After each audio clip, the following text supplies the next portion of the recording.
సిరాక్యూస్, ఎఫీసెస్ రాజ్యాల మధ్య సఖ్యత లేకపోవడంతో ఎఫీసెస్ రాజ్యంలో ఒక దారుణమైన చట్టం ఉంది.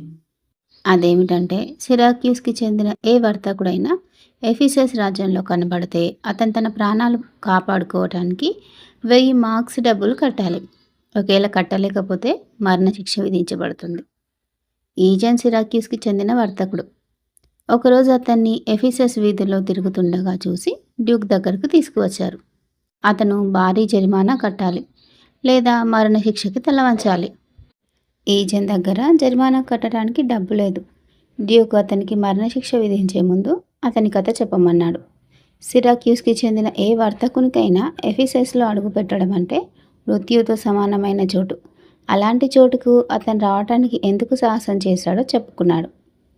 తనకి కలిగిన కష్టాల వల్ల జీవితం అంటే విరక్తి కలిగిన ఈజన్ తనకు చావంటే భయం లేదన్నాడు.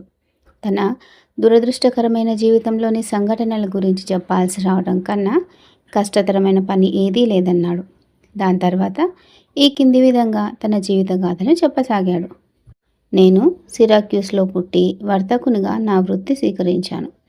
నేను ఒక స్త్రీని పెళ్లి చేసుకొని ఆమెతో చాలా హాయిగా కాలం గడపసాగాను.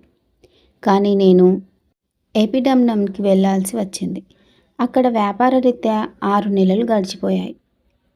అదీ కాక ఇంకా కొంతకాలం ఉండాల్సి వచ్చేలా ఉందని తెలియగానే నా భార్య కోసం కబురు చేశాను. ఆమె అలాగే అక్కడికి వచ్చింది. వచ్చిన వెంటనే 2 పిల్లలని కన్నది. తమాషా ఏంటంటే వాళ్ళిద్దరూ ఎంతగా ఒకరిని పోలి ఒకరు ఉన్నారంటే ఎవరెవరో విడదీసి చెప్పడం చాలా కష్టం. నా భార్య ఈ కవలలకి జన్మనిచ్చిన సమయంలోనే ఆమె దిగిన సత్రంలోనే ఇంకో బీద స్త్రీ 2 పిల్లలకు జన్మనిచ్చింది. నా 2 కొడుకులలాగే ఆమె 2 కొడుకులు కూడా ఒకరిని పోలి ఒకరున్నారు. ఈ పిల్లల తల్లిదండ్రులు చాలా బీదవాళ్ళు అవడంతో నేను ఆ కవలలని కొన్నాను. నా పిల్లలకి సేవ చేయటానికి వాళ్ళని కూడా పెంచాను. నా పిల్లలు చాలా మంచివాళ్ళు. నా భార్య అంత మంచి పిల్లలను చూసుకొని మురిసిపోయేది. ఆమె వెనక్కి ఇంటికి వెళ్ళిపోదామని రోజు కోరుతుంటే నాకు ఇష్టం లేకుండానే ఒప్పుకున్నాను. ఒకానొక దుర్ముహూర్తంలో ఓడ ఎక్కాం. దుర్ముహూర్తం అని ఎందుకన్నానంటే ఎపిడమ్నం నుంచి కొంచెం దూరం ప్రయాణించామో లేదో ఒక పెను తుఫాను చెలరేగింది. అది ఎంత భీకరంగా ఉందంటే ఓడని కాపాడే అవకాశం లేదని గ్రహించిన నావికులు నా కుటుంబాన్ని ఓడలో ఒంటరిగా వదిలేశారు. తుఫాను కోరల్లో చిక్కుకొని ఏ క్షణమైనా ఓడ మునిగిపోవచ్చని భయపడుతూ కూర్చున్నాము. కన్నీరు మున్నీరుగా ఏడుస్తోంది నా భార్య. ఏమైందో తెలియకపోయినా తల్లి ఏడవడం చూసి ఆమెతో పాటు జాలి పుట్టేలాగా ఏడుస్తున్నారు పిల్లలు. వాళ్ళ ఏడుపులు చూసి నాకు వాళ్ళ గురించి భయం పట్టుకుంది.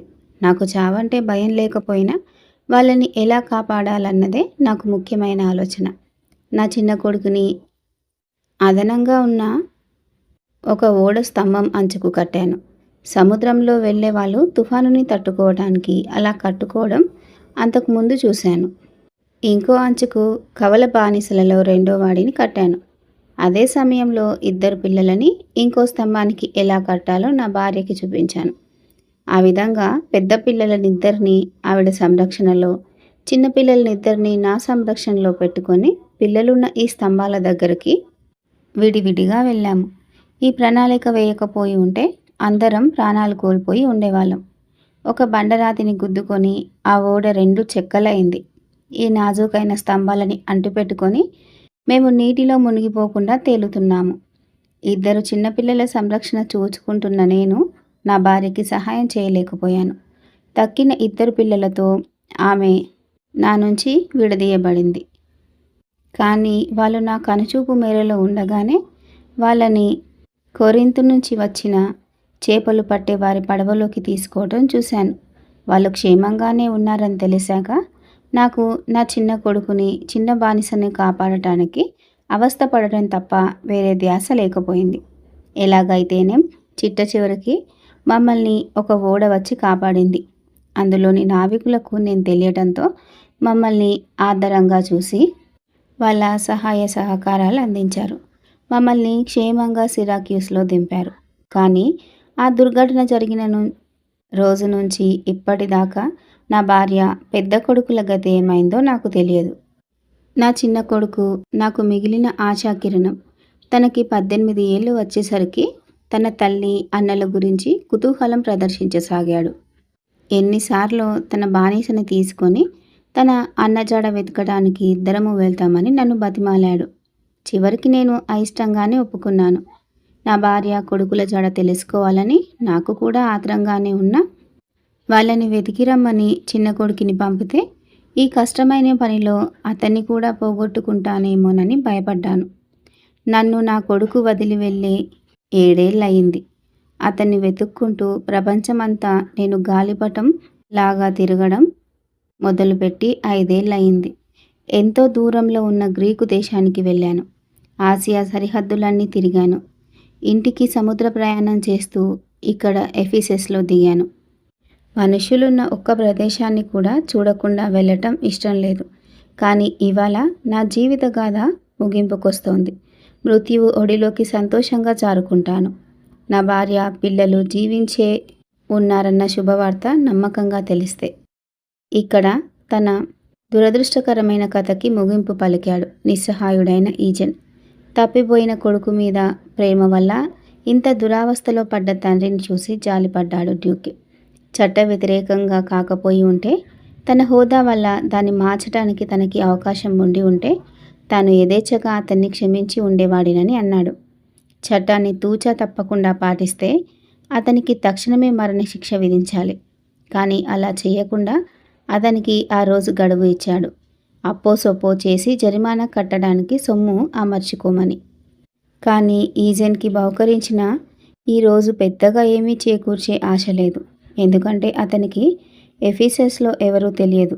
ముక్కు మొహం తెలియని తనకి 1000 మార్క్స్ జరిమానా విధించటానికి ఎవరో ముందుకు రావటం కల్లా. అందుకే నిస్సహాయంగా, నిరాశగా డ్యూక్ సమక్షం నుంచి బయటకు వచ్చి జైలర్ ఆధీనంలోకి వచ్చాడు. ఈజెన్ తనకి ఎఫీసెస్లో ఎవరూ తెలియదని భావించాడు.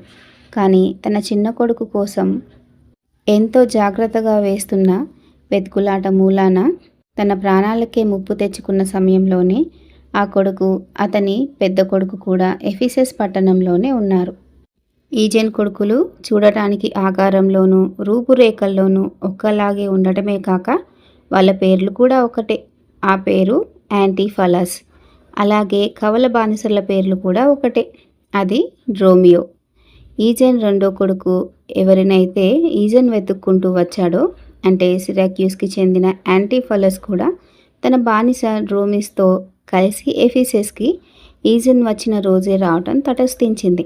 అతను కూడా సిరాక్యూస్కి చెందిన వర్తకుడే కావడంతో తన తండ్రి పడ్డ ప్రమాదంలోనే తాను కూడా పడేవాడే.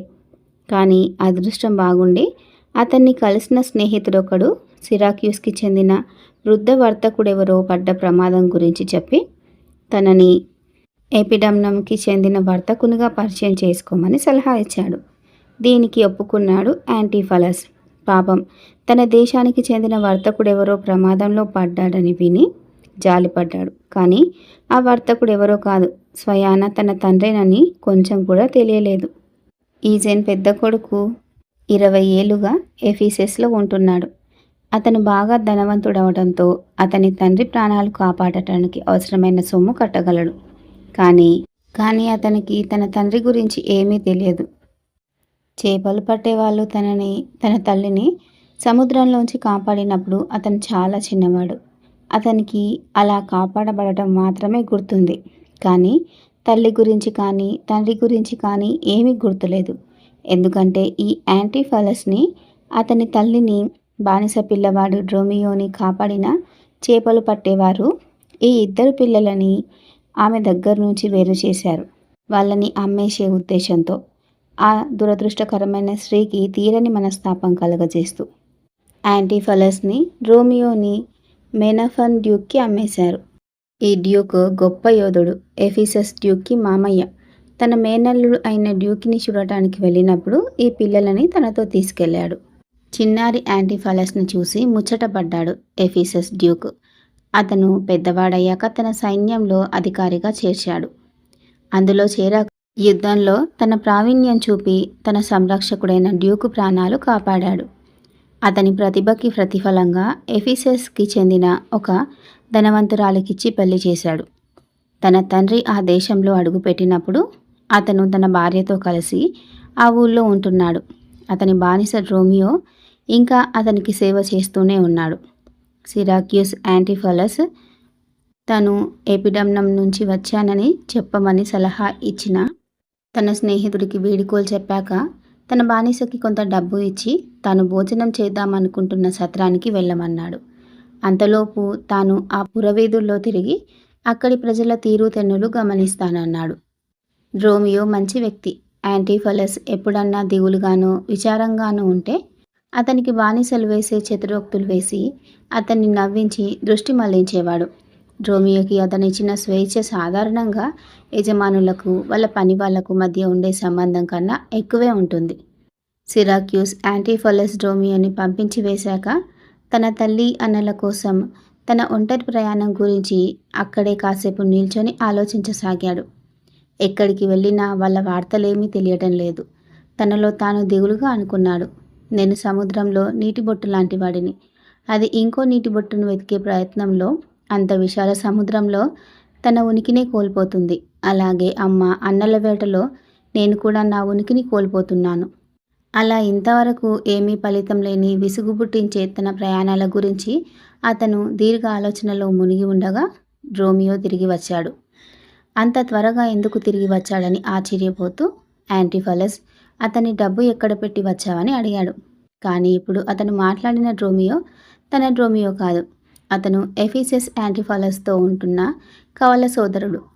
ఇద్దరు రోమియోలు, ఇద్దరు యాంటిఫలస్లు చిన్నప్పుడు ఎలా ఒకరినొకరు పోలి ఉన్నారని ఈజెన్ చెప్పాడో ఇప్పుడు అలాగే ఒక్కలాగే ఉన్నారు. అందువల్ల యాంటిఫలస్ తన బానిసే తిరిగి వచ్చాడని పొరపడటంతో ఆశ్చర్యం లేదు. ఎందుకింత త్వరగా తిరిగి వచ్చావని అడిగాడు. రోమియో బదులు పలికాడు. నా యజమానురాలు మిమ్మల్ని భోజనానికి తీసుకొని రమ్మని చెప్పి పంపింది. మీరు వెంటనే రాకపోతే ఆహారం చల్లగా అయిపోతుంది. యాంటిఫలస్ అన్నాడు. హాస్యాలు ఆడే సమయం కాదిది. డబ్బెక్కడ పెట్టావు? రోమియో మళ్ళీ అదే మాట చెప్పాడు. యాంటిఫలస్ని భోజనానికి తీసుకొని రమ్మని తన యజమానురాలు పంపించిందని. ఏ యజమానురాలు? అడిగాడు యాంటిఫలస్. అదేమిటయ్యా, నా యజమానురాలైనా మీ భార్య అన్నాడు రోమియో. భార్య లేని యాంటిఫలస్కి రోమియో మీద పిచ్చ కోపం వచ్చింది. ఏదో నేను నిన్ను చనువుగా మాట్లాడనిచ్చినందుకు ఇలా స్వేచ్ఛగా హాస్యాలాడే చొరవ తీసుకుంటున్నావు. నేనిప్పుడు నీ హాస్యాలు భరించే పరిస్థితిలో లేను. డబ్బేది? ఇక్కడ మనం కొత్త వాళ్ళం కదా. ఎవరో ముక్కు మొహం తెలియని వాళ్ళకి అంత డబ్బు ధైర్యంగా ఎలా ఇచ్చావు? అతనిని తన యజమానిగా భావిస్తున్న రోమియోకి యాంటిఫలస్ తాము ఇక్కడ కొత్త వాళ్ళం అనేసరికి అతను ఏదో హాస్యంలో అంటున్నాడనుకుని సరదాగా అన్నాడు. అయ్యా, దయచేసి ఆ చేతురోక్తులేవో భోజనాలు చేస్తూ వేయండి. మిమ్మల్ని ఇంటికి తీసుకెళ్ళి నా యజమానురాలుతోనూ ఆమె సోదరుతోనూ భోజనం చేయించడం తప్ప నాకు వేరే పనేం లేదు. దాంతో కోపం తారాస్థాయికి చేరిన యాంటిఫలస్ రోమియోని కొట్టాడు. అతను పరుగు పరుగున ఇంటికి వెళ్ళి తన యజమాని భోజనానికి రావటానికి నిరాకరించాడని, తనకసలు భార్య లేదు పొమ్మన్నాడని తన యజమానురాలికి చెప్పాడు. ఎఫీసెస్ యాంటిఫలస్ భార్య ఆడ్రియానాకి చాలా కోపం వచ్చింది. తన భర్త అతనికి భార్య లేదు పొమ్మన్నాడట. ఆ మాట వినగానే అసలే ఈమెకి ఈర్ష్య ఎక్కువ. అందుకని అతను తనకన్నా ఇంకో స్త్రీని ఎక్కువ ప్రేమించడం వల్ల అలా అన్నాడని భావించింది. చిర్రుబుర్రులాడుతూ ఈర్ష్యతో బగ్గుమంటూ తన భర్తని నిందించసాగింది. ఆమెతో కలిసి ఉంటున్న ఆమె చెల్లెలు లూసియానా అలా అర్థం పర్థం లేని నిందలు వేయవద్దని ఎంత బతిమాలినా లాభం లేకపోయింది. సిరాక్యూస్ యాంటిఫలస్ సత్రానికి వెళ్ళి డబ్బుని క్షేమంగా పట్టుకొని నిల్చున్న రోమియోని చూశాడు. ఇప్పుడు చూసింది తన రోమియోని. అతను తన మీద చతురోక్తులు విసిరినందుకు అతన్ని తిట్టబోతుండగా ఆడ్రియానా అక్కడికి వచ్చింది. అతను తన భర్త కాదన్న అనుమానం బొత్తిగా రాలేదు. అందుకని తనకేసి వింతగా చూస్తున్నందుకు అతన్ని తిట్టడం మొదలుపెట్టింది. వింతగా చూడకేం చేస్తాడు? కోపంతో మండిపడుతున్న ఆ యువతిని అంతకు ముందెన్నడూ చూడకపోతే? దాని తర్వాత పెళ్ళి కాకముందు అతను తనని ఎంతగా ప్రేమించాడో చెప్పి ఇప్పుడు తనను వదిలేసి వేరే స్త్రీ ప్రేమలో పడ్డాడని నిందించింది. ఇలా ఎలా జరిగింది నా భర్త? అయ్యో, నీ ప్రేమని ఎలా కోల్పోయాను అంది. ఓ అందమైన యువతి, నన్ను బతిమాలుతున్నావా అన్నాడు యాంటిఫలస్ ఆశ్చర్యంగా. తను ఆమె భర్తని కానని ఎఫీసెస్లో అడుగుపెట్టి కేవలం 2 గంటలే అయ్యిందని నచ్చజెప్పడానికి విశ్వ ప్రయత్నం చేసినా లాభం లేకపోయింది. ఏమైనా సరే తనతో రావాలని ఆమె పట్టుబట్టడంతో తప్పించుకునే మార్గం లేక అతను చివరికి ఆమెతో తన అన్న ఇంటికి వెళ్ళాడు. అక్కడ ఆడ్రియానాతో ఆమె చెల్లితో భోజనం చేశాడు. ఒకళ్ళేమో భర్తగా సంబోధిస్తుంటే ఇంకొకళ్ళేమో బావగారిగా సంబోధించారు.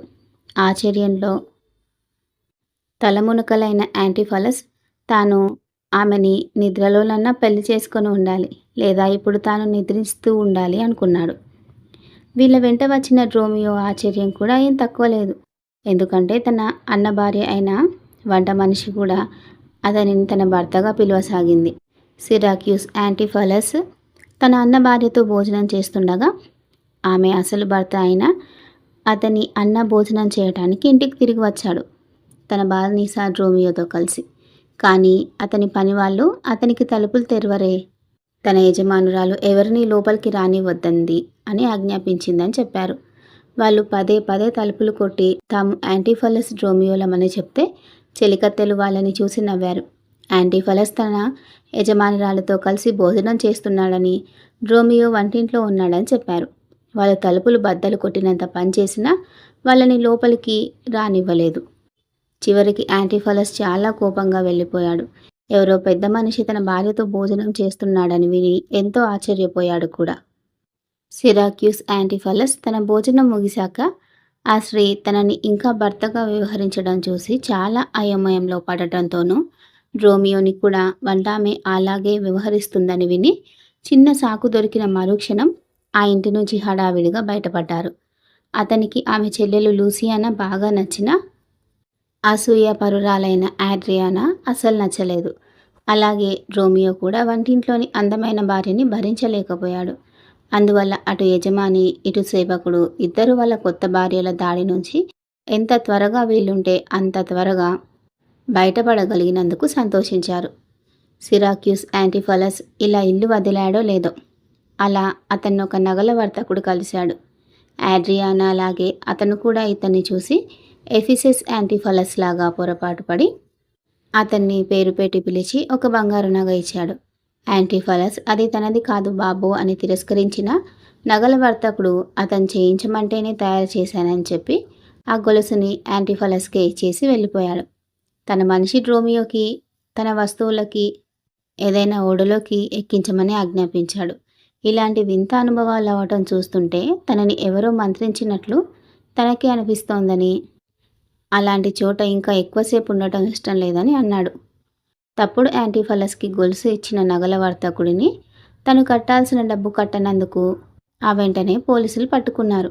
నగల వర్తకుడిని పోలీసులు పట్టుకుంటుండగా యాంటిఫలస్ పెళ్ళైన సోదరుడు అక్కడికి రావడం తటస్థించింది.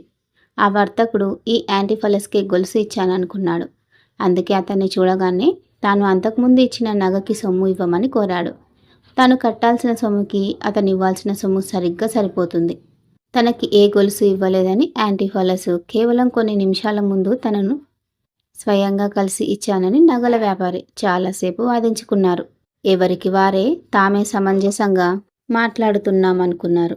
ఎందుకంటే యాంటిఫలస్కి తెలిసి నగల వర్తకుడు తానెన్నడూ గొలుసు ఇవ్వలేదు. ఇద్దరు అన్నాదమ్ములు అచ్చుగుద్దినట్టు ఒక్కలాగే ఉండడంతో అతనికి ఇచ్చానని ఖచ్చితంగా అనుకున్నాడు వర్తకుడు. చివరికి అధికారి వర్తకుడిని అతను ఇవ్వాల్సిన సొమ్ము కోసం జైలుకు తీసుకెళ్తుంటే ఆ నగల వర్తకుడు తన గొలుసుకి డబ్బు ఇవ్వనందుకు యాంటిఫలస్ని కూడా బంధించమన్నాడు. అందువల్ల వాళ్ళ తగాదా ఫలితంగా యాంటిఫలస్ని వర్తకుడిని ఇద్దరిని కలిపి జైలుకు తీసుకెళ్లారు. మిగతా స్టోరీని 2వ భాగంలో తెలుసుకుందాం.